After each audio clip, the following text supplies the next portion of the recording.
Donald Trump's health is collapsing before our eyes. How much longer is this going to last? As I previously reported, Donald Trump's last physical was in October of 2025, a semi-annual physical. Before that, it was April of 2025. Thus, the annual physical should be this month, but Donald Trump has not announced it. He seems to be concealing when his physical is going to be. Now, what Donald Trump did do, though, yesterday during this really bizarre press conference that was supposed to be about lowering prescription drug prices, which we all know is actually not happening. Drug prices are far higher. Donald Trump fell asleep, basically passed out during this press conference in the Oval Office. Let me show you what it looked like as he passed out. Then he kind of woke up and he was like disoriented where he was, and then he fell back to sleep. He was sleeping for most of this press conference, and it was really just a disturbing sight to watch, just to see the deterioration of his physical and mental health before our eyes just get so utterly bad. You should know this. Donald Trump appeared to have another urgent meeting yesterday with the back of his eyelids. It took place during an event on healthcare affordability in the Oval Office, because who needs a white noise machine, or melatonin for that matter, when you've got important policy matters to help you drift off to la-la land? For anyone else, the solution to such frequent occasions of falling asleep in public might be a better, more sound night's sleep, even in the midst of a war that he started, but no. Now, you'll also recall at one of the last press conferences Donald Trump held as well, he brought a group of young girls in the press conference, and then he fell asleep, and it seemed that he either passed gas while he was falling asleep, or he just had a stench that was emanating from him that disgusted the little girls who were in the Oval Office, but yet again falling asleep. And you can just see this photo over here. It's just multiple press conferences and cabinet meetings where Donald Trump falls asleep for basically the entire event. Hours later, between the hours of midnight and 2:45 a.m., Donald Trump posted on social media 18 times by our count, picking back up again just after 7:30 a.m. And none of those posts were really anything pressing. None of them were things that couldn't wait till a morning tirade. In the 2-minute span encompassing 12:27 a.m. and 12:28 a.m. Eastern, for instance, Donald Trump posted 4 times. And as I said, it's very disturbing to watch, and just to see this rapid deterioration. Also, during yesterday's press conference, the feed cut out. I talked about this yesterday, and when the feed cut out from the press conference after Donald Trump was sleeping, he woke back up and he said, I could use a shit. I mean, that's how he talks in the Oval Office. I mean, the level of disinhibition, just saying that he has to defecate after jolting awake and sleeping for most of this press conference. And again, I mean, this stuff is on camera, it's on audio.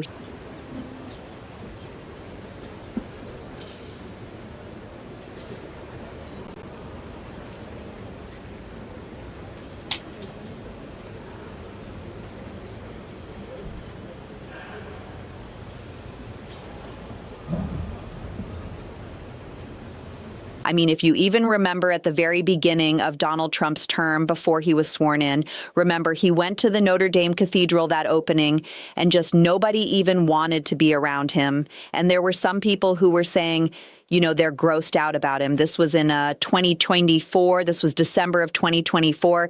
There were people saying no one wanted to be around him. Others were saying that it was also the odor, that he just actually smelled horribly. But whatever it was, no one wanted to be around him. Just to remind you of what went down here. It's not as bad for them as it sounds. In fact, many of their stocks are up because actually when the price goes up on the one end, they make up for the price coming down in the United States. So it really worked out pretty good. To address this chronic unfairness, I signed an executive order instructing my administration to do everything in our power to slash prescription drug prices for Americans while getting other countries to pay more, in many cases much more. And then yesterday, we continued to see the disinhibition. And you see this over and over again. Disinhibition is something that you see in dementia or Alzheimer's patients. The lashing out, the cursing, sometimes you see disinhibition in the form of SE over sexualization, and it happens in many, many forms. If you had someone with dementia in your life, disinhibition, Alzheimer's, disinhibition, and so here Donald Trump's being asked a very basic question about, well, what do you say to Americans who want to know how much longer this war is going to be, right? A pretty basic question. What does Donald Trump do? He lashes out at the reporter. The question was a very objectively fair question. And Donald Trump's like, you're a disgrace. You're a disgrace. Disinhibition. You add up all of these symptoms, and I'm giving you my opinion, of course, as protected by the First Amendment of the Constitution. But you tell me what you think. I believe that's disinhibition right here. The American public, what do you say to the American people who question how much longer this will take? Obviously, you know that they are having higher. You're such a disgrace. Did you hear what I just said?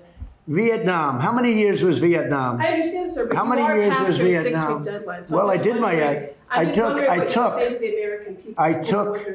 the country out militarily in the first 4 weeks. I took it out militarily. Now what we're doing is sitting back and seeing what deal. And if they don't want to make a deal, then I'll finish it up militarily with the other 25% of the targets. We've hit. Then if you just look at Donald Trump's social media posts, he'll make constant posts where anyone who's black he refers to as low IQ. That's just not even a dog whistle. That's just like the racist remarks that he made. So, he said low IQ Ketanji Brown Jackson, Supreme Court Justice, and he's been saying that over and over again, prominent black political figures and leaders. President Trump just called Supreme Court Justice Ketanji Brown Jackson a, quote, low IQ person. As a longtime White House reporter, I can say it's not an unusual insult for him. But there's also a pattern to when he uses it.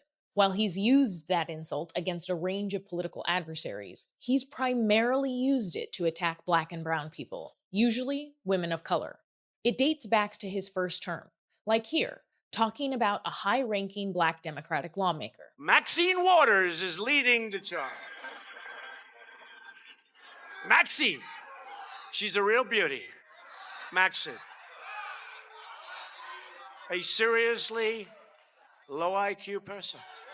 And here, about Congresswomen Alexandria Ocasio-Cortez and Jasmine Crockett. AOC, look, I think she's very nice, but she's very low IQ.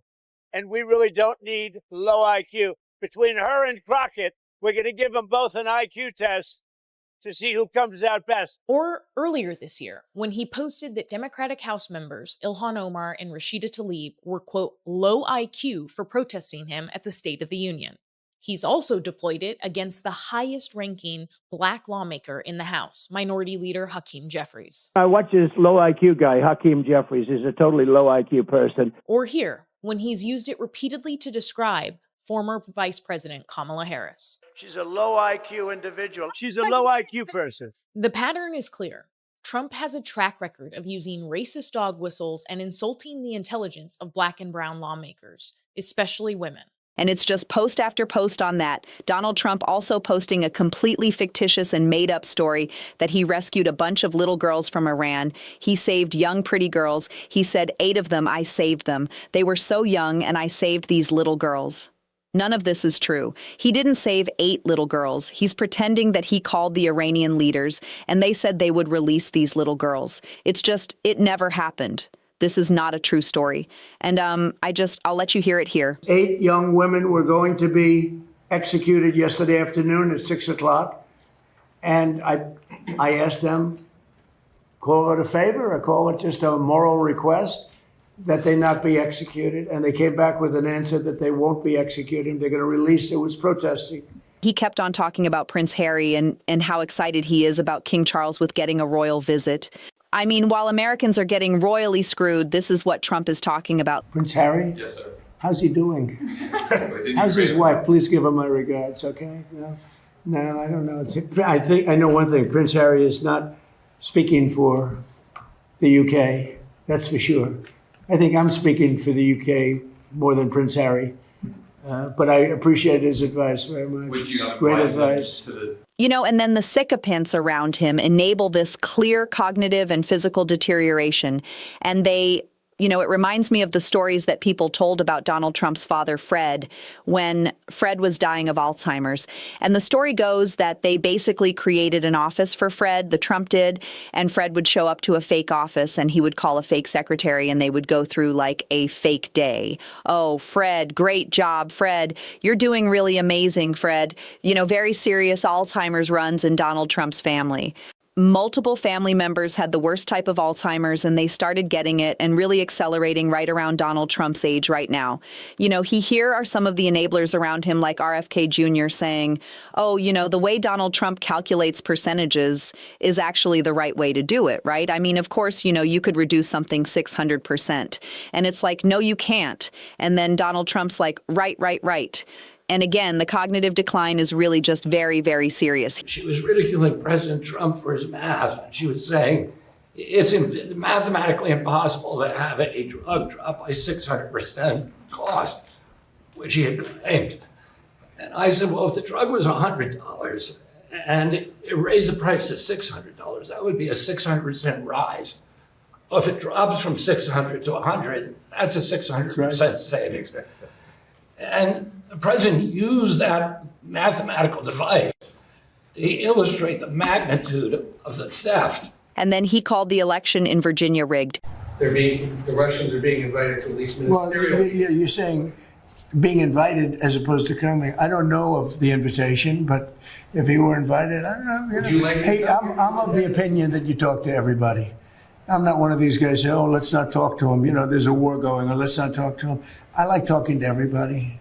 If you're a smart person, if you have control over your emotions and all the other things you need control of, I'm somebody that believes in talking.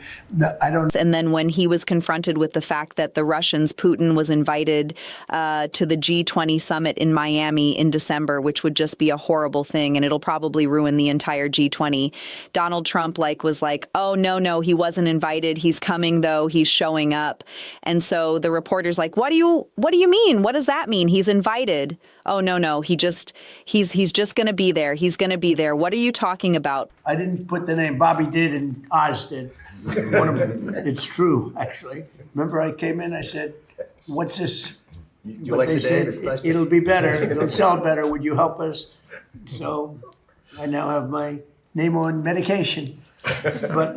And then he would brag that he now has his name on medication. Here's what he said. Sir, if there's nothing incriminating in the file, Venezuela, sir, why are you raising this? But now I'll just remind you of other instances of Trump disinhibition, like when he would yell at reporters and call them piggy. Forget about stealth. They say, oh, it's stealth. They design ugly equipment for stealth. Well, we're designing great looking equipment, also stealth. But I said, well, what about bringing back, sir, the new ships, the new battleships that we have almost very soon under construction will be, listen to this, 100 times more powerful than the ships that we got to see in the 1940s. Or especially now, in light of the fact that Donald Trump fired the Secretary of the Navy.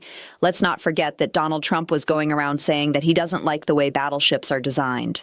He doesn't like stealth battleships. He doesn't like aircraft carriers. He likes battleships from World War I, and he wants our fleet to look like World War I ships. Those things, so they don't even think about it directly, but the safeguards in the Constitution. I think people are beginning to realize that they're sort of being trampled on right now. So I'm hopeful that people are going to begin to say, whoa, we got to slow this thing up. We're coming to the 250th anniversary of the country, and for me, I think it reminds people that democracies depend on certain basic rules. And, you know, lots of people attack former President Biden and Biden is slow and Biden this, Biden that. I'll just show you a clip of Biden right here from an interview that he just did with the Today Show. I'm just going to show you a very small portion of it. So here's someone fighting stage 4 cancer, 82, lifelong stutter. Take a look at this coherent answer as Jay Kinman explains here.